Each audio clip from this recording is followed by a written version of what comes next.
అది పవిత్రమైన ఆకర్షణ. నన్ను ఆకర్షించుము, మేము నీ యొద్దకు పరిగెత్తి వచ్చేదము. యేసు చేత ఆకర్షించబడిన తర్వాత ఈ లోకంలోని అన్ని కూడా నీకు సారము లేని, ఉప్పు లేని పప్పుచారులాగా ఉంటుంది. ఒక్కసారి యేసయ్య చేత ఆకర్షించబడిన వారు ధన్యులు. ఆయన దీనంగా, బలహీనంగా, ఏదో టీబీ పేషెంట్ లాగా అమ్మలారా మీది అడగండి అన్నాడు. అది మనకి ఇదే పిక్చర్ మన మనసులో. ఆయన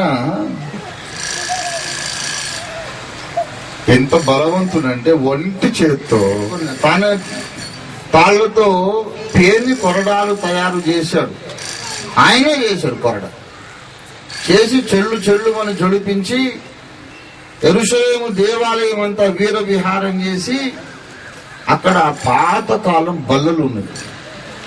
ఆ బల్లలు పడద్రోసి అని అన్నాడు. మన ఇంట్లో ఉన్న మంచం జరపాలంటే ఒకరిని సహాయం అడుగుతుంది.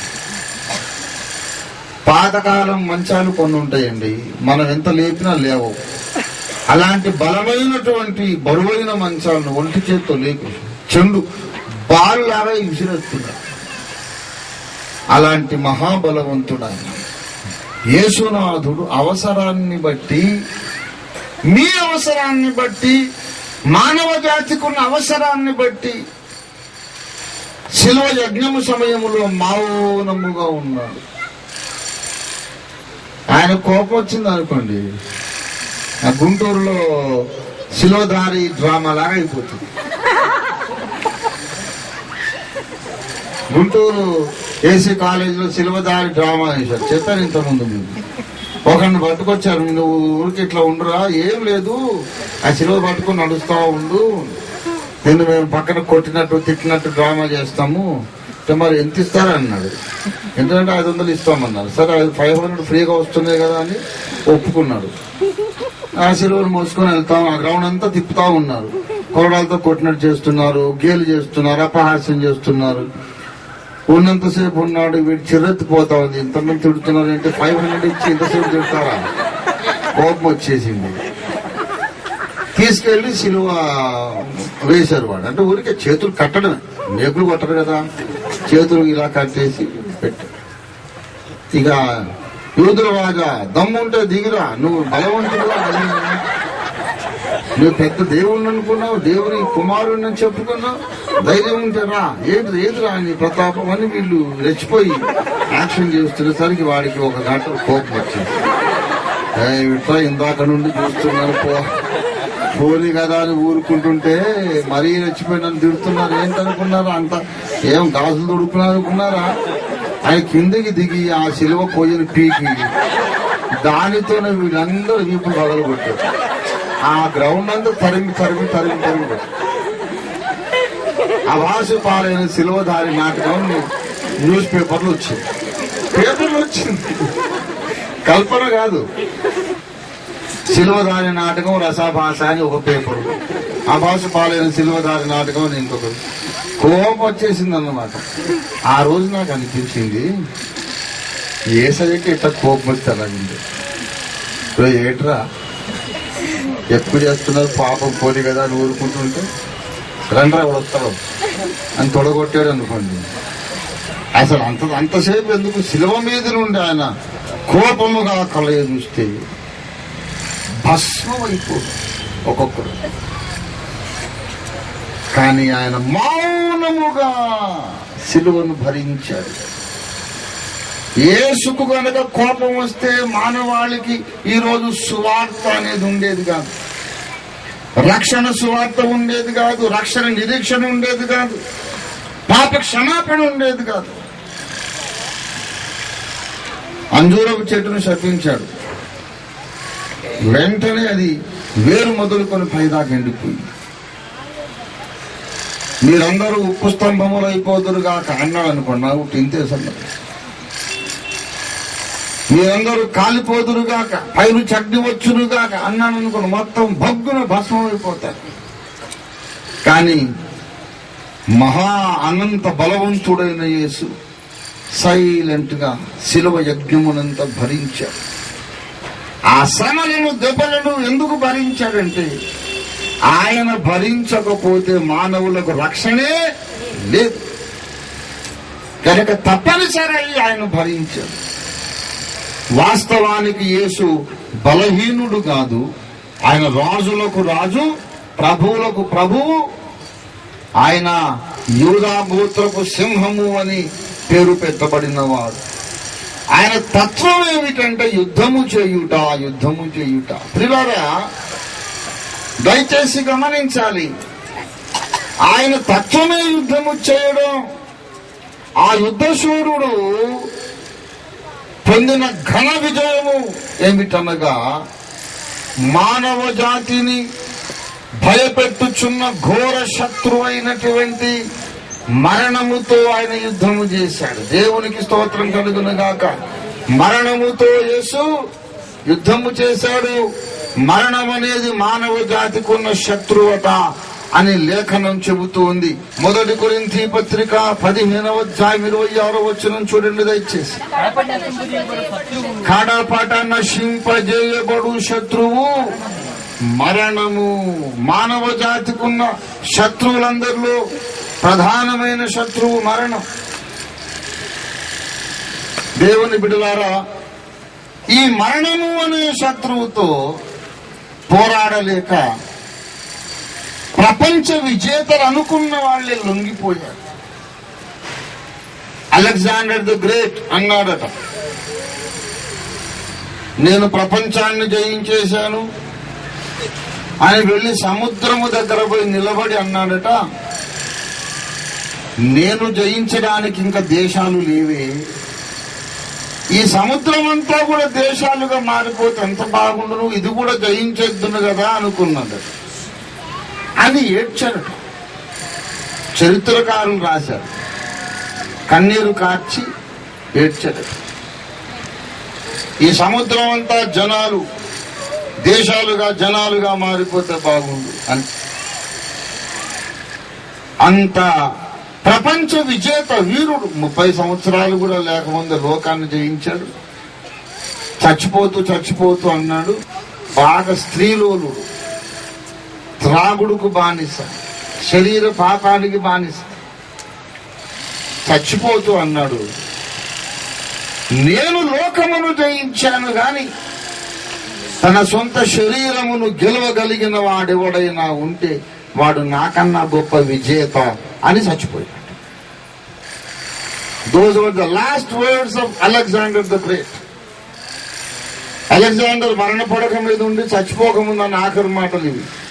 లోకమును జయించాను గాని తన శరీరమును ఎవడైనా జయించగలిగితే వాడు నాకన్నా గొప్పవాడు అన్నాడు. చచ్చిపోయాడు, మరణానికి దొరికిపోయాడు. పెరుగులాడే ఉంటాడు గాని మరణమును గెలవలేకపోయాడు. మరణం అనేది చాలా బలమైనటువంటి శత్రువు అన్నమాట. ప్రేమ మరణమంత బలవంతమైనది అన్నాడు పరమగీతం 8వ అధ్యాయములో 6వ వచనం. ప్రేమ మరణమంత బలవంతమైనది. దాని రివర్స్ లో మీరు చెప్తే, ఇప్పుడు ఓఫీర్ గారు భూషయ్య అంత బలవంతుడు అంటే అర్థం ఏంటి? భూషయ్య కూడా ఓఫీర్ గారు అంత బలవంతుడే కదా, అవునా కదా? నేను భూషయ్యతో సమానమైన బలవంతుణ్ణి అంటే భూషయ్య కూడా నాతో సమానమైన బలవంతుడు. ప్రేమను గురించి మాట్లాడుతూ ఇది మరణమంతా బలవంతమైంది అన్నాడు. అట్లాగైతే మరణము కూడా దేవుని ప్రేమ అంత బలవంతమైంది. మరణము ఎంత బలమైందంటే దేవుని ప్రేమ ఎంత బలమైనదో మరణం అంత బలమైంది. ఎందుకంటే మరణమునకున్నటువంటి బలము ధర్మశాస్త్రమే అన్నాడు. మరణానికి ఉన్నటువంటి బలం ఏంటి చెప్పండి? అది ధర్మశాస్త్రమే సుమా. దయచేసి 1 కొరింథీ 15:56 చూడండి. మరణపు ముళ్ళు పాపము, పాపమునకున్న బలము. చూసారా? మరణమునకున్న ముళ్ళు ఏమిటి చెప్పండి? మరణానికున్న ముళ్ళు, మరణమాని ముళ్ళు ఎక్కడ అన్నాడు? మరణానికున్న ముళ్ళు పాపం. పాపానికున్న బలం ఎక్కడిది అంటే ఇండైరెక్ట్ గా మరణము వెనుక ఉన్న బలము ధర్మశాస్త్రమే. ఇప్పుడు మీరు నాకు చెప్పండి, దేవుని ప్రేమ గొప్పదా, దేవుని ధర్మశాస్త్రం బలమైందా, దేవుని ప్రేమ బలమైందా? రెండు దేవుళ్ళ నుంచి వచ్చాయి. మరణం అనేది ఎవరు గెలవలేదు. అశోకుడు గెలవలేదు, అలెగ్జాండర్ గెలవలేదు, నెపోలియన్ గెలవలేదు, హిట్లర్ గెలవలేదు, అవతార పురుషులను అనుకున్న వాళ్ళు గెలవలేదు, మతకర్తలు సంస్కర్తలు ఎవ్వరూ గెలవలేదండి మరణాన్ని. ఎందుకంటే మరణము మనము జయించలేని శత్రువు, బలమైన శత్రువు మరణం. ఎందుకనగా మరణము వెనుకున్న పవర్ ఏమిటంటే దేవుని మాట. నీవు ఆ పండు తిను దినమున నిశ్చయముగా చచ్చదవు. చచ్చిపోయావు. చావును గెలవడం అంటే దేవుని మాటను క్యాన్సిల్ చేయటమే. నువ్వు ఆ పండు తింటే చచ్చిపోతావు అన్నాడు. చావకుండా చేయటం అంటే అర్థం ఏంటి? దేవుని మాటను మార్చడమే. దేవుని మాట మార్చే హక్కు ఎవడుకుంది? దేవునికే ఉంది. అందుచేత మరణాన్ని ఎవడు గెలవలేడు. ప్రపంచాన్ని గెలవగలడేమో, తన శరీరాన్ని గెలవలేడు. ఒకవేళ నీ శరీరాన్ని అదుపు చేసుకున్న మరణాన్ని గెలవలేవు. ఎందుకంటే మరణము వెనుక ఉన్నది దేవుని వాక్కు. అందుకే మరణము ఎంత బలవంతమైందో దేవుని ప్రేమ అంత బలమైనది. దేవుని ప్రేమ ఎంత బలమైందో మరణం కూడా అంత ఈక్వల్ స్ట్రెంగ్త్, ఈక్వల్ ఫోర్స్ అన్నమాట. అంత బలమైన శత్రువుతో పాతాళములో యేసునాథుడు పోరాడి పోరాడి పోరాడి వచ్చాడు. దేవుని బిడ్డలారా, అపొస్తలుల కార్యాలు 2:24 మరణము ఆయనను బంధించి ఉంచుట అసాధ్యము గనుక దేవుడు మరణ వేదనలు తొలగించి, యేసునాథుడు ఏమి వేదన అనుభవించాడు? ఆయన మరణ వేదనను అనుభవించాడు. మరణ వేదన అంటే తల మీద ముళ్ళ కిరీటం, కాళ్ళు చేతుల్లో మేకులు, ఇంతవరకే పోద్ది మన ఆలోచన. నేను ఒక మాట అడుగుతున్నాను, మరణ వేదన అంటే ఈ శిలువ మీద పొందిన దెబ్బలన్నీ ఫిజికల్ టార్చర్. కానీ అంతకన్నా ఎక్కువ పోలీసు దెబ్బలు తిన్నోళ్ళు ఉన్నారు. కొంతమంది నేరస్తులు దొరికితే పోలీస్ స్టేషన్ లో 3rd డిగ్రీ ఎక్కిస్తే వాడు బయటకు వచ్చి జీవితకాలం సరిగ్గా నడవలేడు. కుంటుతా నడుస్తాడు, వంకర టింకర నడుస్తాడు, మనిషి మొత్తం షేప్ అవుట్ అయిపోద్ది. భౌతికమైన హింస మాత్రమే కాదు, యేసునాథుడు పాతాళ లోకములో కూడా వేదన అనుభవించాడు. 22వ కీర్తన 17 నా ఎముకలన్నీయు వారు ఎవరు మరి? వారు నన్ను నిదానించి తేరి చూస్తున్నారు. నా వస్త్రాలు వారు వీళ్ళు రోమా సైనికులు. నా అంగీ కొరకు యెహోవా దూరముగా ఉండకుము, నా బలమా త్వరపడి నాకు సహాయం చేయము.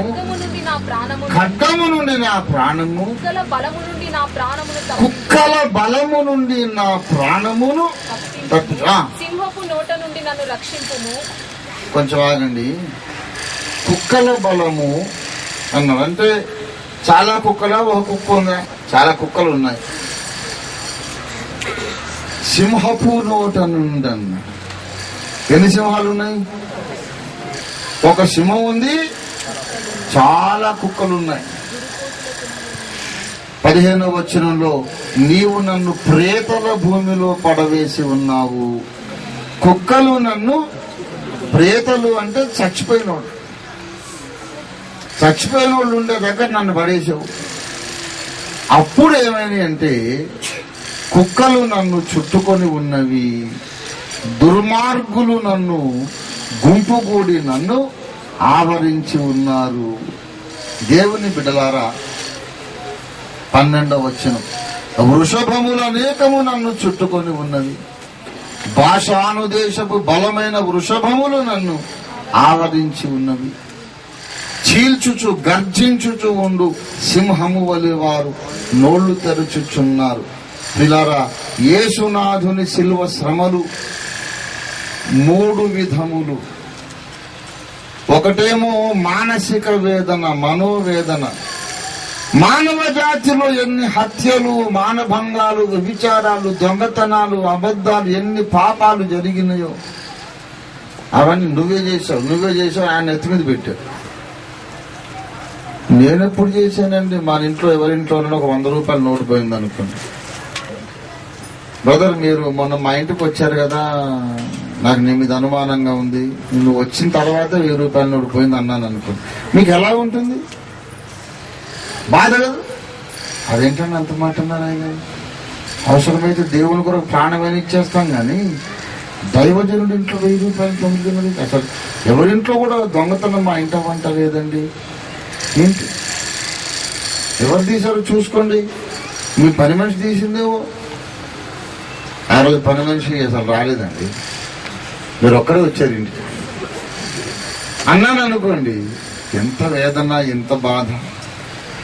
మీరు మళ్ళీ వచ్చాడు వాళ్ళు మీరు గుడికి వస్తారండి, ఆరాధనకు వస్తారా? ఏమో అనుమానమే.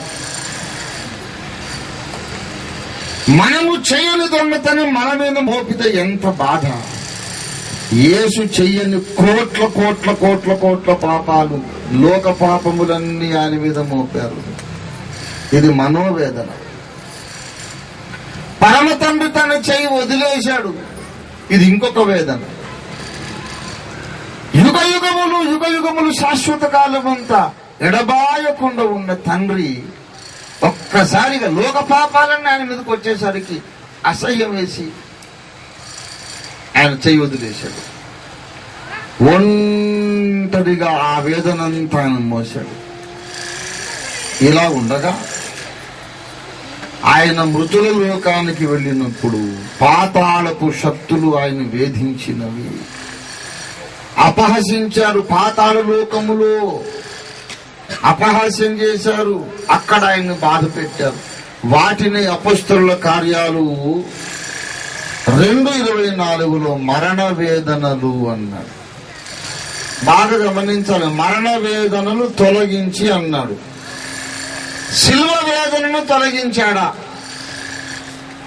మరణ వేదన వేరు, శిలువ వేదన వేరు. శిలువ వేదనను గురించి యేసు ప్రభు వారు ప్రార్థన చేశాడు. ఏమని? నీ చిత్తమైతే ఈ గిన్నె తొలగిపోనిమ్ము, ఎట్లయినను నీ చిత్తమే. శిలువ వేదన తొలగిపోలేదు. కానీ పాతాళ లోకములో యేసు నీ కొరకు నా కొరకు దుర్భరమైన వేదన అనుభవించాడు. అసలు దేవుని చేత విడిచివేయబడి పాతాళములో ఉండుట ఎలా ఉంటుందో ఆ రుచి నీ కోసం నా కోసం ఆ బాధను యేసు రుచి చూచాడు. అక్కడ ఒక సింహం ఉంది. వాడెవడంటే సైతానే. ఆయన ఎంత వేధించారో ఎంత బాధించారో మనం ఊహించలేము. యేసునాథుని శిలువ శ్రమలు మన ఊహ కందవు. ఆయన పాపం కోడాలతో కొట్టారు, ఆయన కుమ్ముల కిరీటం పెట్టారు, కాలు చేతులు మేకులు, ఇదే అనుకుంటున్నాం మనం. ఇవి యేసునాథుడు పొందిన శ్రమలలో 100కి 1 పైస మాత్రమే. 99 పైసలు ఇంకా మనకు తెలియని శ్రమలు ఆయన అనుభవించాడు. ఆ సమయములో దేవుని బిడ్డలారా, మరణము అనే మహాశక్తి ఆయన మీదకి వచ్చేసి దానితో ఆయన పెనుగులాడాడు. ఆయన పెనుగులాడి డైరెక్ట్ కుస్తీ పట్టడమే. ఆత్మల లోకంలో మరణం అనే భయంకరమైన శక్తి వచ్చి పెనుగులాడింది. ఆ శక్తికి వెనుక ఉన్నది ఎవరంటే దేవుని యొక్క వాక్కు. దేవుని కుమారుడు మానవుని పట్ల దేవుడు పలికిన శాప వచనముతో పోరాడుతున్నాడు. దేవుని ప్రేమ దేవుని కోపముతో పోరాడుతుంది అన్నమాట. దీన్నే చీలిపోయిన బండ అన్నారు. దేవుడే 2గా చీలిపోయాడండి. తప్పు జరిగి జరిగింది కనుక మరణం అనేది ఉండాలి ఉండాలి ఉండాలి అంటున్నాడు దేవుడు. అయ్యో పాపం, నా బిడ్డలు బ్రతకాలి బ్రతకాలి బ్రతకాలి అంటున్నాడు దేవుడు. రెండు దేవునివే, ప్రేమ దేవునిదే, కోపము దేవునిదే. మీరు చాలండిరా అన్నది దేవుడే, బ్రతకండిరా అన్నది దేవుడే. దేవుడే చీలిపోయాడు. ఆ చీలికలోనే మనకు రక్షణ దొరికింది. దేవుని స్తోత్రం కలిగినగా. నా దాగు చోటు కొండపేటు నీవెనా యేసువా, నా దాగు చోటు కొండపేటు నీవెనా యేసువా, బలమైన కోట బలమైన కోట నీవే, ఇలలో క్షేమాధారము, నా దాగు చోటు కొండపేటు నీవెనా యేసువా. పాతాళలోకములో ఘోరమైన పోరాటం జరిగింది. ఆ పోరాటములో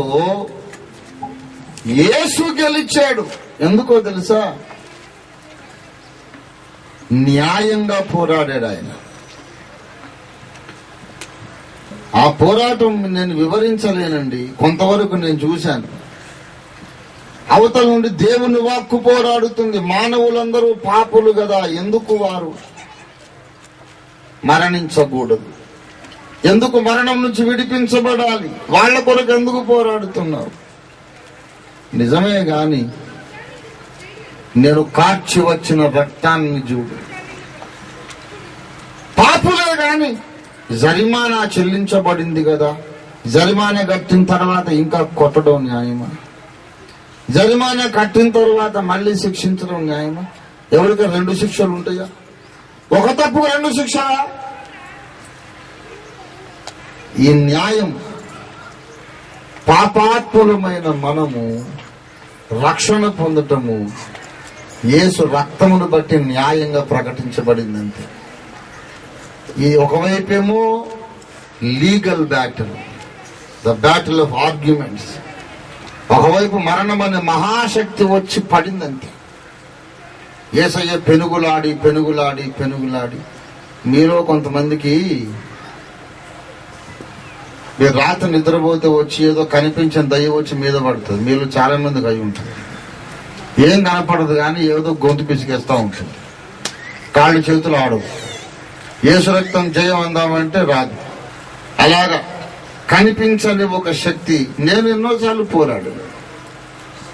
కనిపించని ఒక శక్తి వచ్చి మన మీద పడితే ఎలాగుంటుందో యేసు అలాగ పోరాడాడు. ఒకవైపేమో కుక్కల బలము అన్న,